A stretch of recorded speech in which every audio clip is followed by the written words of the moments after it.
श्री कृष्ण कहते हैं मनुष्य को अपने कर्मों का फल भुगतना ही पड़ता है।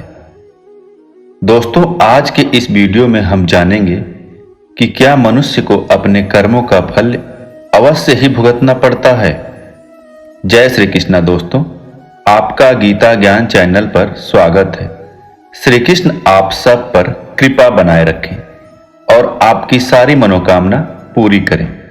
श्री कृष्ण के आदर्शों को फॉलो करते हैं तो कमेंट में जय श्री कृष्णा जरूर लिखें और अपनी मनोकामना भी कमेंट में लिख सकते हैं। वीडियो शुरू करने से पहले अगर आप चैनल पर नए हैं तो चैनल को सब्सक्राइब कर लीजिए और सभी कमेंट में जय श्री कृष्णा जरूर लिखिए और वीडियो को पूरा देखिए। तो शुरू करते हैं।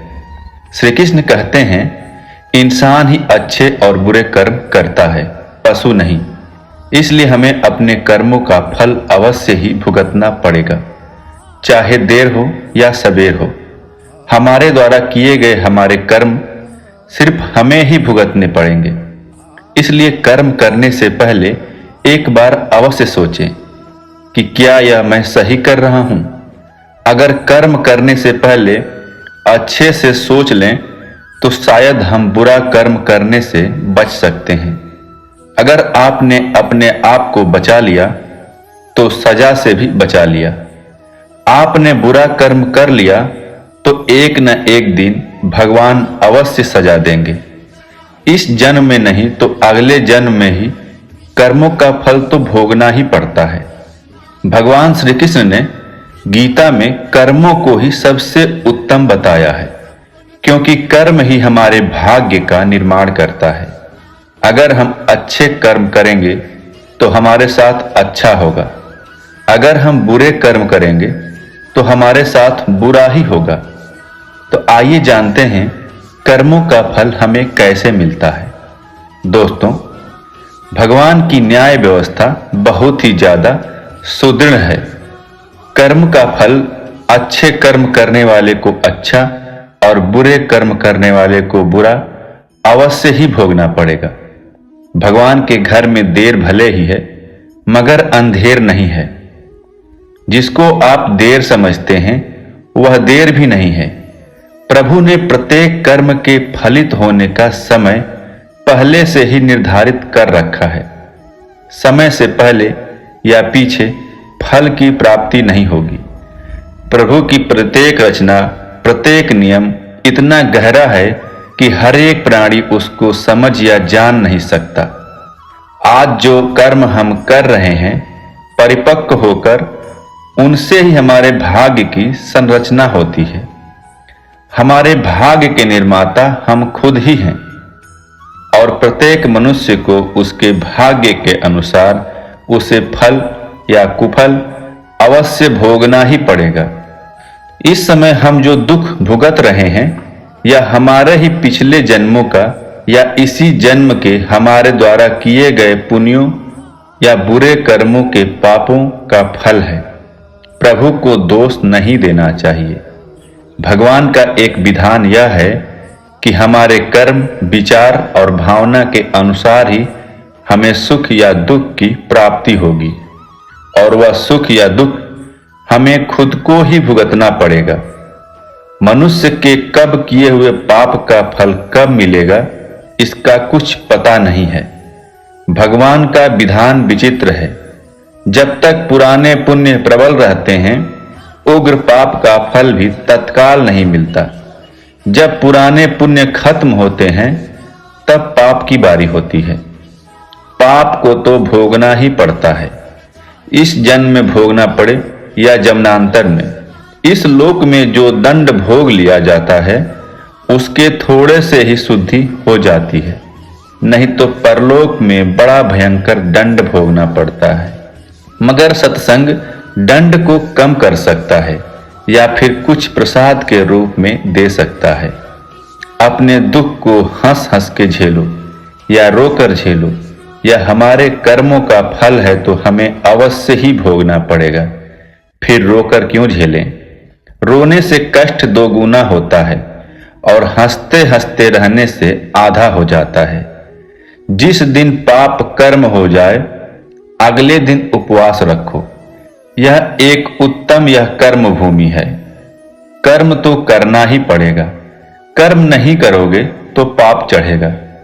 जैसा कार्य कर्म होगा वैसा ही फल भी भोगना पड़ेगा। फिर दुष्कर्म क्यों करें? श्री कृष्ण कहते हैं, यदि आप अपने प्रत्येक कर्म प्रभु को याद करके करेंगे तभी अच्छे फल ही भोगेंगे।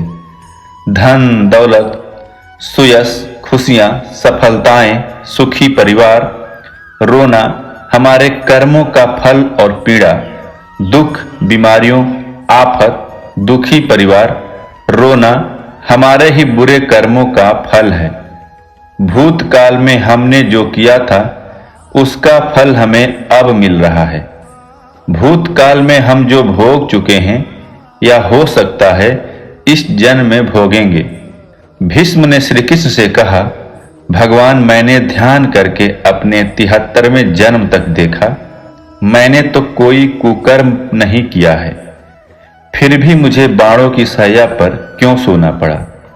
भगवान श्री कृष्ण मुस्कुराकर बोले, हे संयम मूर्ति भीष्म, 73वें जन्म से पहले 74वें जन्म तक आपको पता चलता है कि जब आप किशोर अवस्था में थे तब वन में घूमने गए।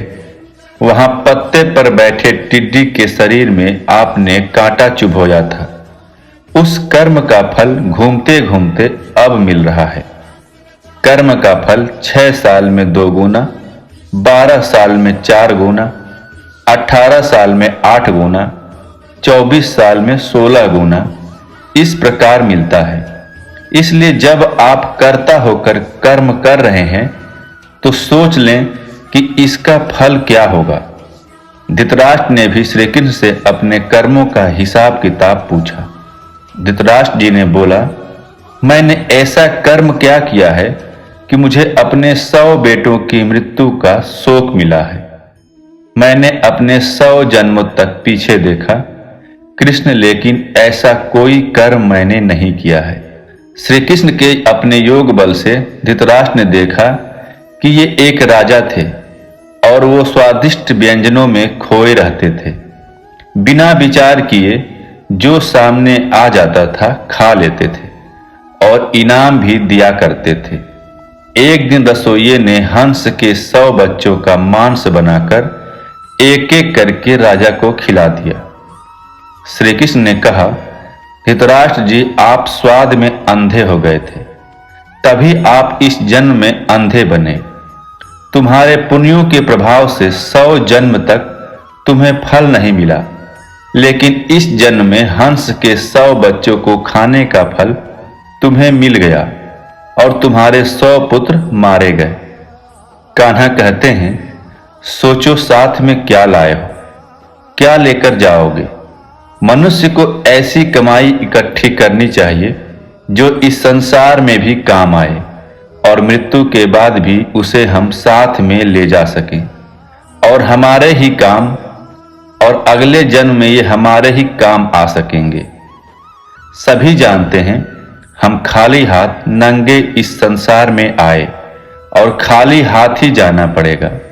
मृत्यु के समय या धन दौलत, जमीन, मकान, व्यापार, नौकरी, नाम, शोहरत, रिश्तेदारी, भाई बहन, माँ बाप, सभी बच्चे, किसी को भी साथ नहीं ले जा सकते, चाहे राजा सम्राट हो या कोई भिखारी।